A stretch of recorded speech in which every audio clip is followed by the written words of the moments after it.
Hey everybody, this is Renae from The Space Between, and you are listening to The Space Between podcast, the show that lets you listen to how the fans feel about the music, the art behind over 30 years of the Dave Matthews Band. Stay tuned.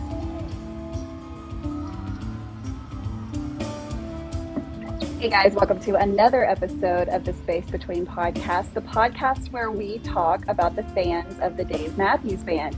Each week we bring to you a new fan of the Dave Matthews Band to talk about their journey, if you will, with the Dave Matthews Band. And often I get to meet a lot of fans that have, well, everyone has a cool story, but sometimes stories just stick out because we're aware of their story in some way. So today I welcome Rob on the show. And of course, we've got Andy. Andy is the editor of this show. And so I've asked him to come on today. So thank you, Andy. But our guest is Rob today. And I have asked him to come on to talk about something that we all know and love, the DMB Almanac. So Rob, thank you so much for being on the show today. Yeah, you're welcome. Appreciate it. Absolutely. So first and foremost, just tell us, we know who you are. Tell us where you are in the world. And tell us kind of how in the world did you find the Dave Matthews Band and how long have you been a fan? Yeah, so I'm in Cincinnati, Ohio, and I think that first exposure was the MTV Buzzbins CD with What Would You Say on it that a friend of mine had, and I didn't really get it. I was like listening to all classic rock at that point in time. It was just really super different, and maybe a couple of years later, just started finding it on the radio. I think I remember specifically on my birthday when John Denver died in a plane accident. And I drove around listening to John Denver just that afternoon and evening with John Denver. And finally, when it was time to wrap up and go home, Satellite was on the radio right when I turned my CD off, and I stopped and I bought Under the Table and Dreaming on the way home. So it's kind of this nice transition of music in my life. And then Red Rocks came out right after that, and bought Red Rocks. So, and even my classic rock, I was always kind of a live music collector. Like I had collected Zeppelin bootlegs like through high school and before that. So I kind of, vibed with the live at Red Rocks more than the studio, really, even. For sure. And was still kind of, a bit of a fan at that point in time. Interested at least, which is when Crowded Streets came out, right? And was in line in the morning to buy Crowded Streets before class. And really it took off from there. Still really stayed with the live over the studio, even though I hadn't been to a show yet and hadn't really even been to a whole lot of concerts yet. And I was listening to some live version of Say Goodbye and the lyrics were entirely different. And then I listened to a different live version of Say Goodbye and the lyrics were entirely different. And I basically went out of my way to collect as many as I could, with all these different lyrics. And then really it meant that I was more into the live stuff than the studio stuff from the very beginning.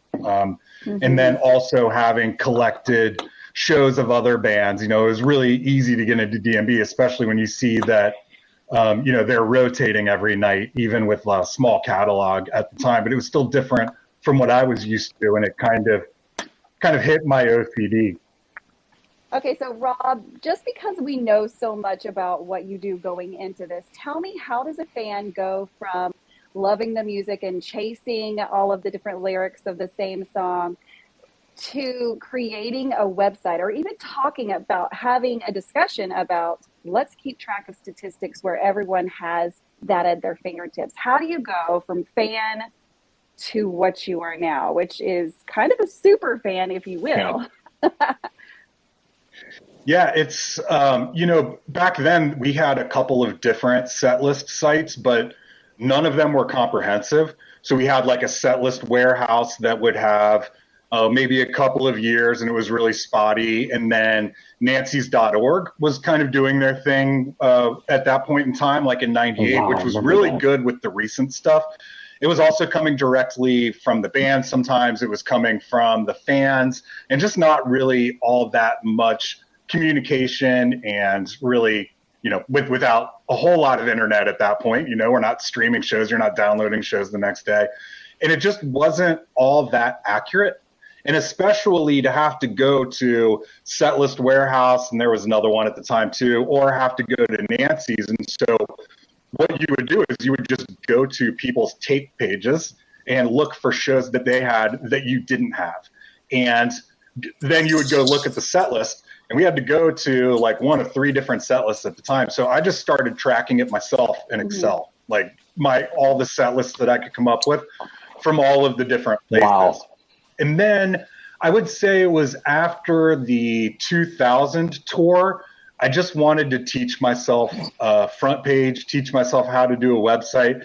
And so every single show that's happening, I'm going in and I'm creating a table and I'm creating a manual page. And I would say it was about, it was like 2.5 to 3 hours worth of manual work, because then you had to go to each song page and add the line. Like, I have no idea what I'm doing, right? And one of my friends, Nate Tilton, had a website, justdmb.com, that was doing cover art and all kinds of different graphics and stuff, like, a little spinning fire dancer, which seemed so easy, was like, where can I go to find this? Well, go to justdmb.com. And he hosted that for me for a bit while I was just doing it all manually. So that was maybe 2000 and 2001. I was doing it by hand. I would say that there were probably maybe 5 people who knew about it, but really it was just for me. It was just a place where I could go to find everything, where I could do my own stats because they weren't being done elsewhere, where I could go to look up tapes that I wanted to get. And really, that's just what it started. It started for me, like a place that I could click around. And a lot of the things that I wanted to put into the site came from some of the software that I was tracking from other bands. And I think it all changed at Gorge 2001 when I got together with one of my friends, Matias Nino, after I think it was night 2 of the Gorge, and we were sitting around a campfire, and he's just like, you do that all by hand? Like, I could code that for you. Just send me over the spreadsheets. And we got back from the Gorge, and I just started sending in spreadsheets, and I didn't even really know what was happening. And maybe a week before the 2002 spring tour started, so this would have been for the 402 DC show, he said, here's the link, and basically had taken all the data that I had given him, and it doesn't look that different to what we have today. We've added a lot, like with the different things on the side and up at the top, but I mean, it's black, dark blue, and orange. Like, the set list pages look like the set list pages look today. And really, I just had no idea what he was doing and just came back to it. And so really, he kind of built something that we could automate that would do all the stats for us. And all we had to do was enter in the songs. So it started really with Matias and I, kind of the idea and the data from me. And then he did all of the work behind the scenes to put it together at that point. I see. I love that. And that just blows my mind that wasn't going to be my question. Just like, what drove you to create something like this? Because nowadays it's a staple in quite literally almost every Dave Matthews Band fan.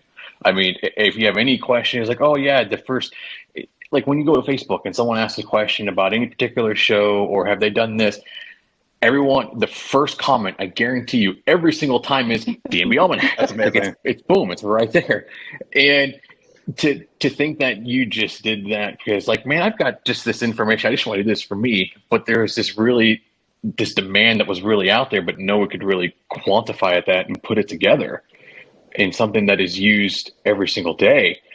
Hey, I use it more than anybody. Like, in all honesty, if there were a way to track which user uses it, I use it as a fan, whether I'm working through my own collection or I'm just bored looking at stuff or I get caught in a rabbit hole. And I think that's one of the reasons why I think it's had the legs that it's had or the durability is just because I feel like for the first, it's 21 years at this point. I feel like for the first 15 years or so, we were just doing stuff that we wanted as a fan base for ourselves, whether it was the 8 of us or whether it was for, this other group of friends that we've been making along the way.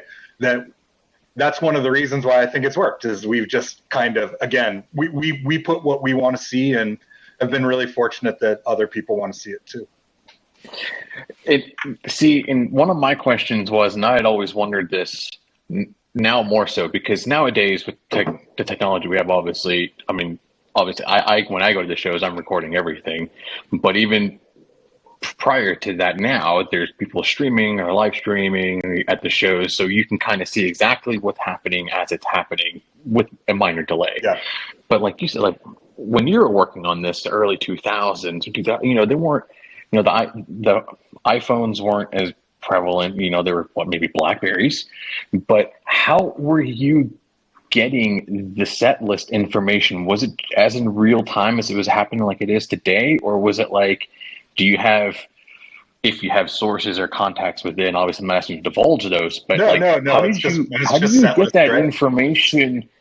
How do you get that information as it's happening back in the day when the, you know, the live service now is not what it used to be? Well, and I think they started doing the live set list in 2000, and I think that's what made a lot more of this possible. But even then, you know, in the early days, especially with the West Coast shows, we were doing set lists the next morning. I mean, we were doing at 8 o'clock when we would wake up, but they started doing the live set list for the Summer Tour 2000. And I think one of the interesting things, because we didn't really advertise the site at all. Like, we don't have ads on the site still from day one. We haven't put ads on the site since we went live April 3rd, 2002. We're not the type to go to the message boards and blast it all over the place either. Again, it was something that we were kind of creating for ourselves, not really for anybody else. We actually needed to keep traffic down in the beginning because, you know, we were paying for it, right? 2002. I mean, you know, we're in our 20s. I'm still like 10 years away from not delivering pizzas anymore at that point in time, you know, like, and just the hosting, especially back then, you know, everything gets cheaper as time goes on. And the hosting was expensive back then, where we pretty much had a certain server limit that we had to keep to, or we were paying it out of our own pockets. We weren't getting any sort of donations back then or anything. And so I would say probably from 2000 to 2002, we were a best kept secret in the fan base. And the big difference, I think, for us started with the 2003 Dave and Tim tour, which for whatever reason, you'd have to ask them. They didn't do a live set list for the first time, right? Dave and Tim went out on the road. I'm sure it was a reduced crew. There's no one back there who thinks that people care enough. They'll put it up after or whatever. So that was the first time when we were the first source of information, I think. And it was, well, who's got the set list? Well, DMB Almanac has it. And I'm like, who? And that was the first time that I think people really started to find the site. And we were when we realized we weren't getting set lists right away, we had calls. You know, we weren't even really texting in 2013. We had calls after the show, and we would try and get that stuff up immediately. But we also paid the price just from people who from, you know, who went to the shows. We like they were just writing down the set list for you and calling us out and then calling you up. And that is fantastic. And it's kind of funny because we were right. We got a big bill for the service like 4 or so weeks later, which we were just like, okay, we gotta, you know, if people are going to start using it, then, you know, we need to start doing some things that can support it a little better, or like to do things a little bit cheaper. And I think really that's kind of when the site took off. It was there for a couple years with maybe only 100 people. Wow. So how did you grow your staff, if you will? I mean, how do you go from a 2-man operation to continually growing to the 8 that you have now? How do you find these buds? Are they just good DMB friends, or did they specialize in something that you needed in order to make this work? Yeah, I think with Matthias and I starting, especially, and him being more of the technical front, I was doing most of the entry at that point in time. You know, he would do something as well too, and I just needed help. And there was one of my friends, I think the first one to join was Andy Bowman, and he was just one of those guys who was just really into stats and would come up with a lot of the unique stats, like a lot of the rarity stats that we have on there were tweaks that were done by Andy, and just still comes up with stats right now that I don't really understand. And I'm just like, okay, like share them with whoever, but you know, whatever. He was the first one to join. And then I think our second one, I may be getting the order wrong a little bit here, but that's okay. We've got Dan Cheatham after that. And Dan was one of those people who is just so like, he's the right person to have on our staff. Like, he's, basically the librarian of the group. He's the one who, like, a lot of the discography, the recent discography, like, he's just has the tenacity to take one of these big jobs and fill out every single detail of 1,000 different releases down to the track. And he was submitting so many emails that I was just like, we just need to give this guy a login, and was just a part of the site after that because I couldn't keep up with him anymore. We also had Henry Hart join, who is kind of the legend, right? The legend taper, Henry Hart, who has, he's done just about everything. Started taping in 2000, and two of the big things that he's done for the website, he did all of the venue work that we've done in the website. So we weren't splitting out venues, doing stats by venues. And I think one of the really cool things that we did, we came along in 2000. It was hard for us to make an impact on the early days, like the 91 through the 93 or whatever, just because that takes a lot of unearthing, and it takes having been there, and we weren't really there at that point in time. And one of the things that Henry did was Henry worked with the University of Vermont that's the people who started the first mailing list for DMB. It was called the Minarets list. It started back in 93, like right before Remember Two Things came out. And there were like 2 digests of this that were extant, and they had setlist info, and it was just like, imagine if we could get that whole thing. And Henry worked with the University of Vermont and irritated them long enough that one of their professors was like, you know what? I think it would be a good project for our students to learn data recovery. And he put a couple of students in charge, and they recovered every email of the first mailing list from 93 to 95. And we got so much information that was just lost. And I think what was great about it is it felt like I kind of felt like everything that we did from 95 on was pretty hard to get better than that. Like, of course we can find things, but that really made me feel like we had kind of made an impact on the entire timeline at that point. And then because Henry had pulled that off, Matthias asked him for what feature he wanted coded, and Henry said venues. Yeah. So we have Henry to thank for the venues, and he did all of the venues as well too. It's amazing. I kind of love that feature too, because I always like going back and after I go to a show and I'm just like, man, well, for me, it's Texas, because with my fandom, just a brief history. Once I saw them in Austin in '99, I've been to every single show in Texas since then. So when I see one, just like, man, I know I heard that forever. When was the last time I even heard that here? And I go back and I can pull up DMB Almanac, the venue, and just go, they never even freaking played that here yet. Holy crap. And it just adds more value to that. It's just a piece of data. It just adds to the experience. Yeah, and then I just want to I'll touch on the couple other admins that we have. We've got a couple, like Chris Drews has done a lot of the work in the My Almanac.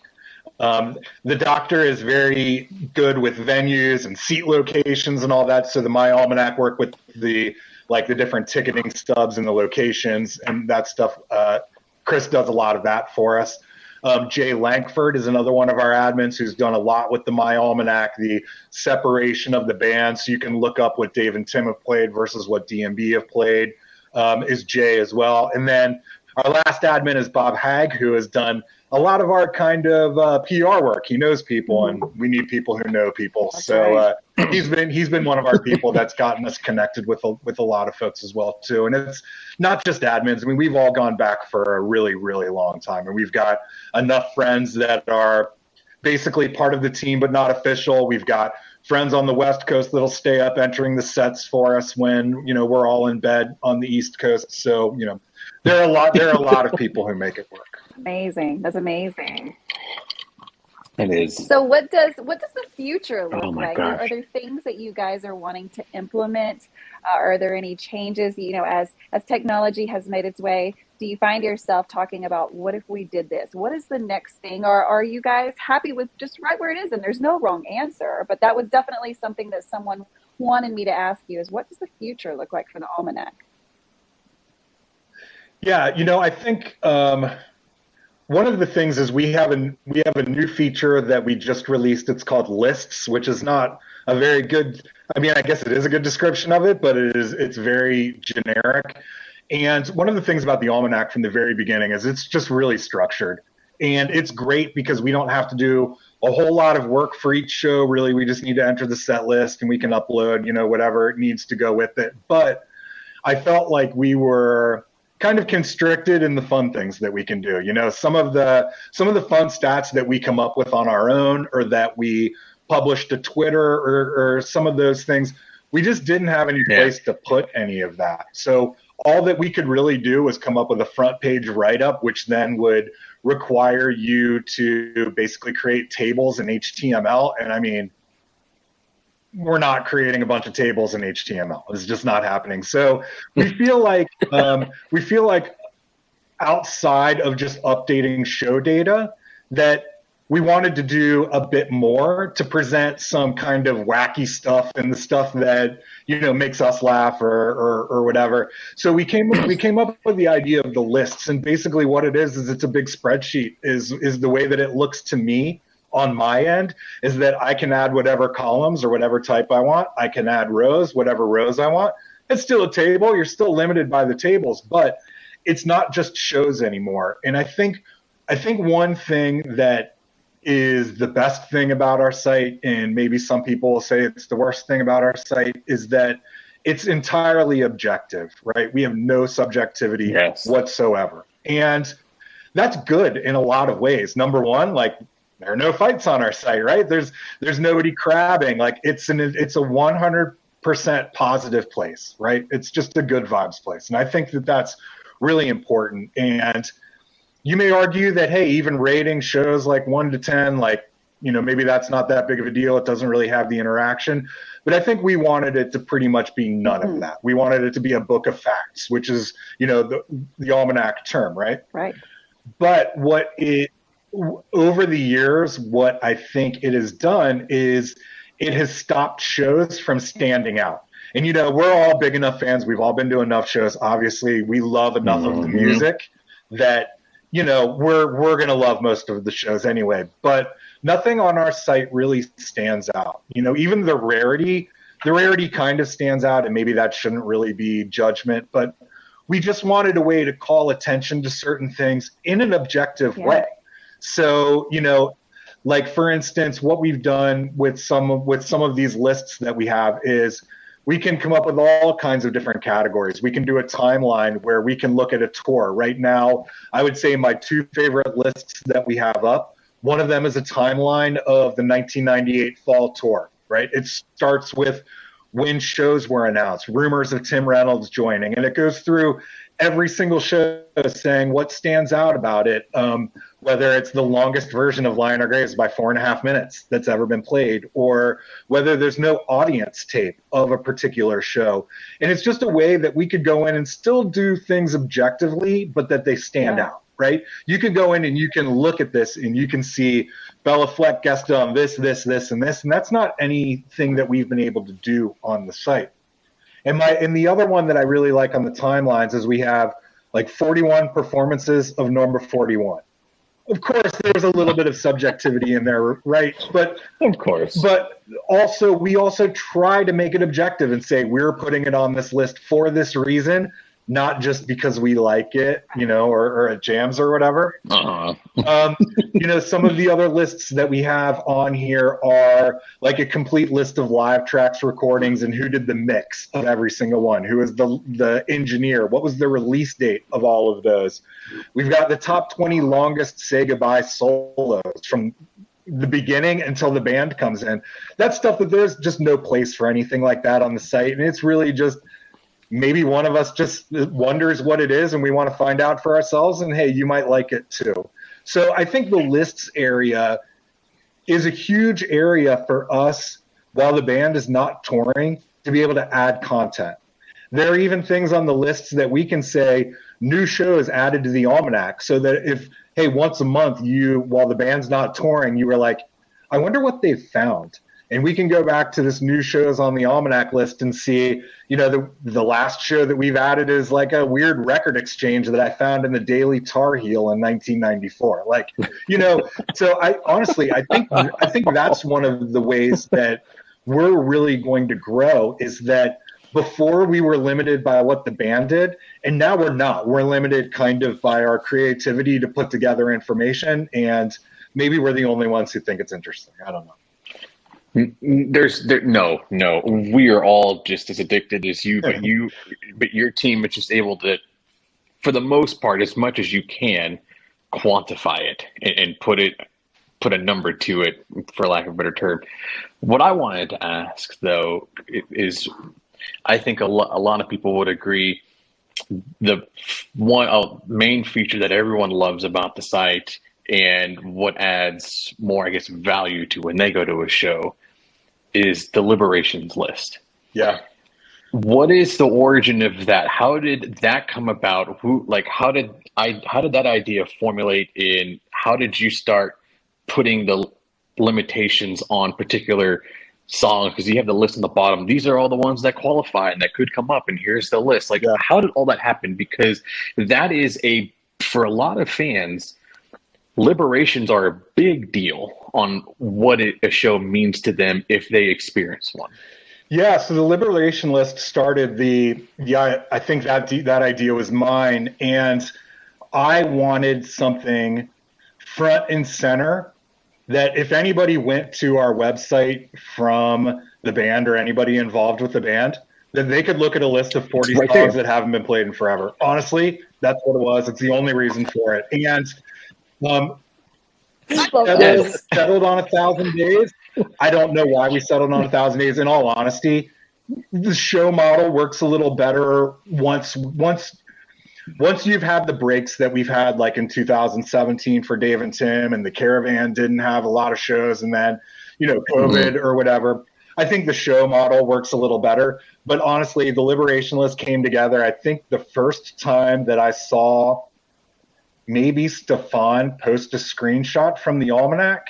It was, okay, they know about us. So what can we do about this? So it was literally only put together for that reason. And I don't know if anybody's ever looked at it or if they've ever played a song from it for that. Now, what's cool is I mentioned Jay. I probably left out the best thing that Jay has done for our site, which was he automated the liberation list. So we used to just have it on the front page. Now every tour has its own list, which you can see what was done and what needed to be done as of that time. So he has automated that for us so that we don't need to go in every time and update the HTML code. So wow. Yeah, that was just hoping to make an impact, really. That's amazing. I love that.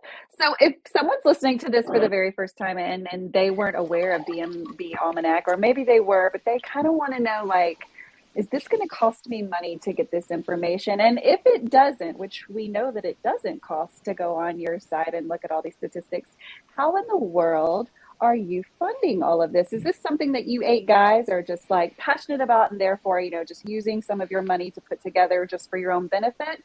Or what does that look like financially for you guys? Because I know a lot of people are wondering how this all works.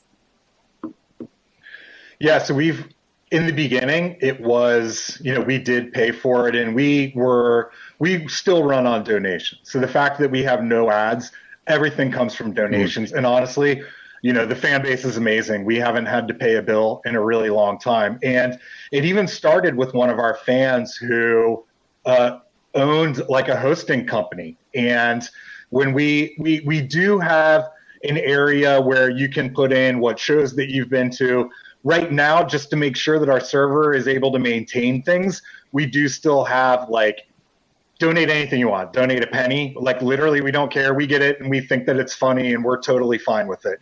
There's nothing wrong with that at all. And we'll send an invite to our My Almanac, but that has really, helped us stay stable. And like I said, we had a fan who had a hosting service and actually went in to create his own My Almanac account and found that his hosting service actually hosted our site for a while. And so he hosted us for a while, and it's just this generosity that we've gotten from the fans that it's been amazing. And then once he sold his company, we had to kind of move it, it's actually hosted by one of our admins in his house right now, which, is pretty awesome. And with donations, I'm sure people noticed that when a big song was played over the summer or a big guest like Bella Fleck showed up, that, the almanac would be down for a minute or two with everybody hitting refresh. Well, with donations that we got over the summer, we were able to purchase a new server and noticed no problems over the fall at all. Like we had no breakdowns over the fall. And I think when you ask what new things could be happening, that can help as well too. The donations that we get to help us get a new server means that some of the things that we haven't been able to implement yet with My Almanac are things that we can look at doing because they're not going to tax the site like they were before, just, again, due to the generosity of the groups. And, we have people who send us donations every year, and it's just amazing. And it's really humbling too, because that's awesome. Because again, all of it was just to give ourselves a place to look something up. And the fact that people love it that much, and, it is really humbling. I think that's amazing. That's one of the things that over the past couple of years that I've realized the most is just like, again, other people are enjoying it as well. Yeah, that makes it wonderful. So let's talk about other people staple. for just a few minutes. I, of course, put a poll out, and so I asked what people would ask if they were on this right now with you. So if you don't mind, we're going to do a couple of guest questions. So this is from Dal Patrick. He said, how many hours a week would you say that y'all spend on researching the stats for the website? Wow. Well, during the tour, there's always somebody online, but our admins have our own Discord group. I would say between all of us, during the tour, it's definitely more than 40 hours, way more than 40 hours during the tour, because, not only are you up doing the shows, but when we get recordings, we're going in and we're looking at notes, we're doing times for everything, we're doing updates from the list. Plus, when the tour is going, like it's hard to not be motivated, right? Like every single day gives you something else to look up, whether it's new venue information that we're posting or the new lists or something. So yeah, I would say between us, it's easily a full-time job when the band is touring. And then there's just I don't have anything else to do, so I'm just going to go on newspapers.com and look for old shows, right? Another thing that we've been doing a lot recently is we're kind of obsessed with filling out the early history of the band as much as we can. And we've been in contact with a lot of old tapers to try and get the tapes that they have, because there's so much that's mislabeled. There's so much that, people with big collections are like, well, everything that I've got is out there. It's not. Like we find so much small audio, which is missing a song here and there, and new music. Like it doesn't get any better than new music. You find like somebody has tape, and you not only find like a new set list, but a brand new show that no one had anything to do with. And that's been a big focus recently as well too. That's amazing. I bet that's a great feeling when you discover a new show, which in reality is a really, really old show, but no one knew it happened. Like, what is that like? When you're just like, oh man, they played this date in '96. Who was there? It's basically 8 people online in a chat getting excited about really, really small dumb shit, right? Like, like a small comment that Dave makes about a fraternity or something. We've got more information. And then it's like, what else can we pull out of this? But there's a lot of that stuff. And, we've found a lot of new sources of audio that maybe only had like cassette recordings before that we're finding digital recordings for. So really there's a whole lot going on behind the scenes. And it's one of the reasons why we wanted to get these lists up and going, because we feel like we do so much work that doesn't get seen at all. Where at least now, if we can add a running list of shows that we've added or new set lists or something like that, that it'll call attention to a lot of the work that's being done on the back end. We created we have 2 Twitter accounts, right, which probably drives a lot of people crazy, but one of them is kind of for bigger stuff. And then one of them is because, hey, we found a tape that's got like an extra little bit of house music, and you really need to know what the house music of this 93 show was. So we'll throw that on the Almanac Updates count as well, too. That's amazing. Okay, I'm going to do a couple more questions. So this is from Chris Clifford. He said, Do you ever think, holy shit, what have I got myself into? And will this band ever stop? No. No. You know what? Sometimes, like I remember, it was probably I think around 2013 when I started to see people at concerts on the site on their phone, and that was a holy shit moment. That was kind of like the all right, That's me. we've created something that's going to last. And I guess as time has gone on here, and I follow a lot of bands, right? Like I like Fish as much as I like Dave Matthews Band. My like I mentioned earlier, my Zeppelin collection is, live collection is big. And I think that there was a time when I was going back researching like an old Led Zeppelin show or something on like an underground uprising website or something like that. And I was just like, like 40 years from now, like it's my site that people are our site, sorry, that people are going to be looking that up. And that was definitely kind of a holy shit when you realize Absolutely. that, for sure. Absolutely. I do that. It's never been too big. I have the right there. I'm guilty of that. I have my phone there, and I've got Almanac up because I remember there'll be instances where like, did he mess that up? Or did I mess that up? Like singing in my head, and it was like, I would just refresh Almanac in like 20 minutes, and they'll be in the notes, whatever. She's like, yeah, I knew I wasn't going crazy.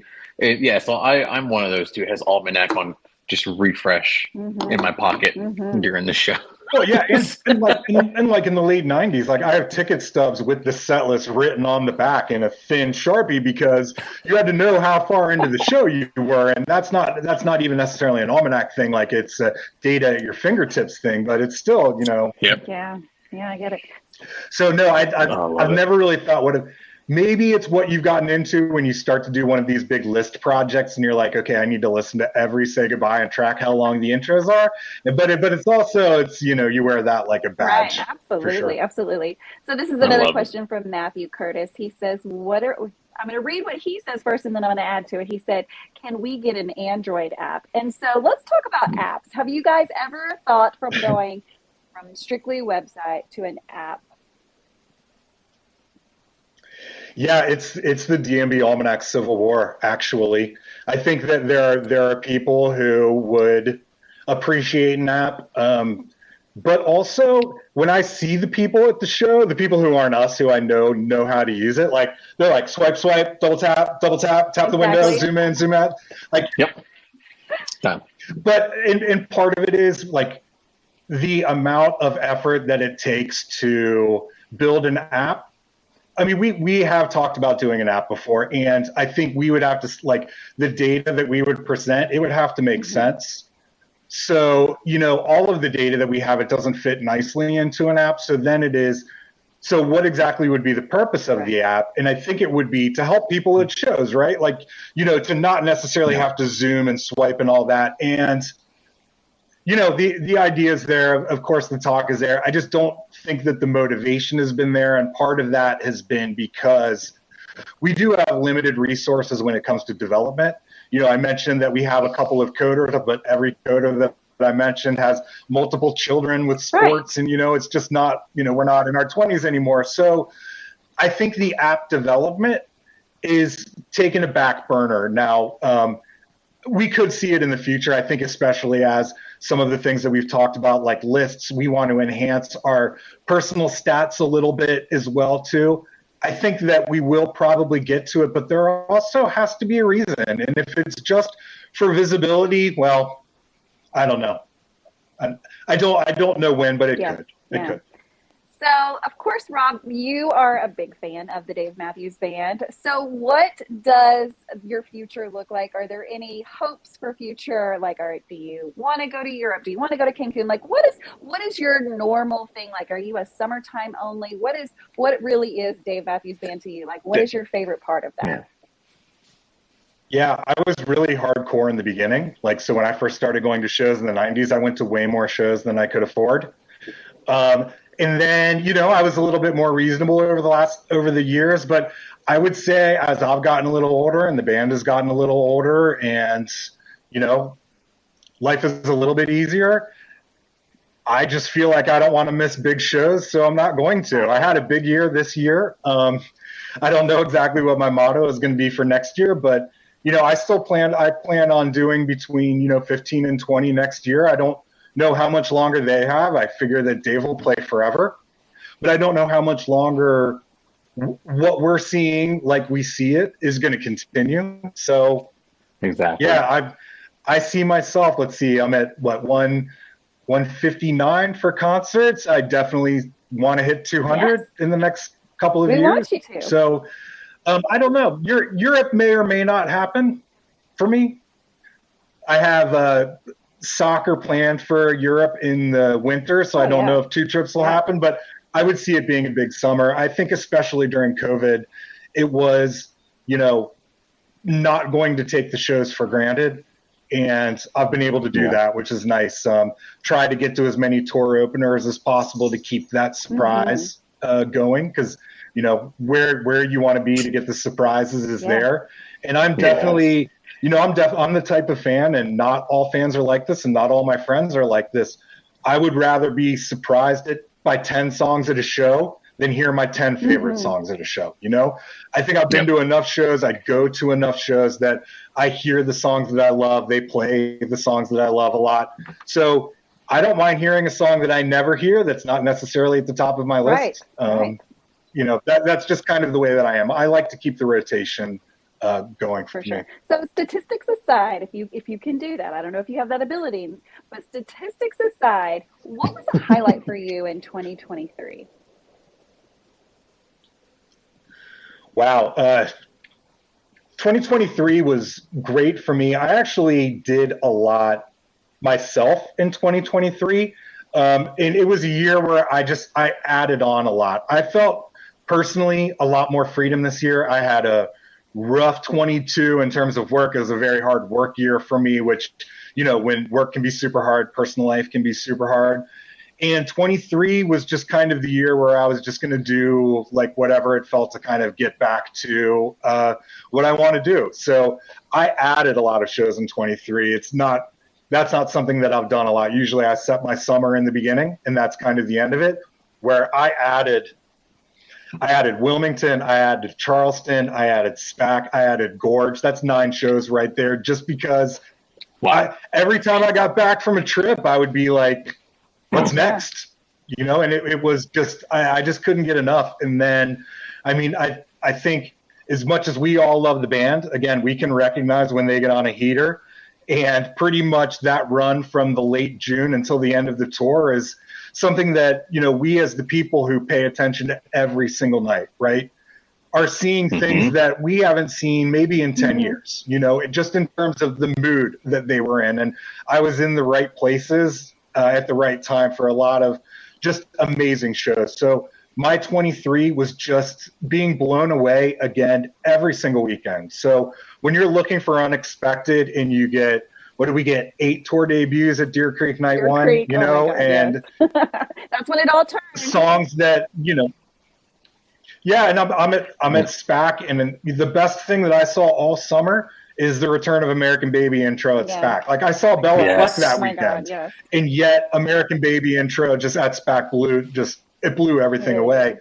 And then you go all the way to the Gorge, and I think the best show I saw all tour was the Gorge, Night 1, only to be followed by maybe the most memorable show of the tour, Night 2, which was just weird. And I know that they played Just Breathe since, but just the mood of that night, and he acknowledged it many times throughout the night. The first time. And it was just, somebody asked me after that show, like, what did you think? And I said, I think that I would have wondered, like, what it would have been like to have not been there. Like, imagine not being at that show. So it was just, like, every time that you thought that they couldn't top the previous weekend, they pretty much did. And it all came together. Like, Charlottesville felt like it wrapped up my tour. And I thought about adding MSG. I was looking at flights, but I'm just like, it was the right way to end my tour. I agree. So really, like, if next year is anything like this year, then I hope it is. But can I afford another year like this? I don't know. That's something different. I want to piggyback on Renee's question, because there's been so many times, Rob, that I have at the end of a show, because me personally, I go and I still do. I download a lot of the tapes, and I mean, I've told Renae this. I've got like 4 hard drives just of shows, and I'll rotate them through my phone. And there's been many times where I'll go back on Almanac of like a week or so after a show, and I'm like, oh wow, that was the third longest version of 41. What was the longest one? And I'll go down the rabbit hole, and I was like, oh, I don't even have that. I'm going to download that show now I'll listen to that show. So, I guess what I'm wondering is, in your 159, what's the one that where you went and you were just totally blown away, even after so many shows, where you walked out and you're just like, I can't believe I just witnessed that? Yeah, I think there are a couple examples this year, and for especially like when you ask to just be surprised and you get 8 tour debuts in a show that is 2 months into the tour, like that's and yeah. The other thing is like the fake satellite into the So Damn Lucky and the fake Madman's Eyes into Minarets. Like I specifically remember like a text from one of my friends that was like, this band forgot who it was. And you never hear a comment like that in a positive way. Usually you only hear that in a negative way when you're like who showed up today?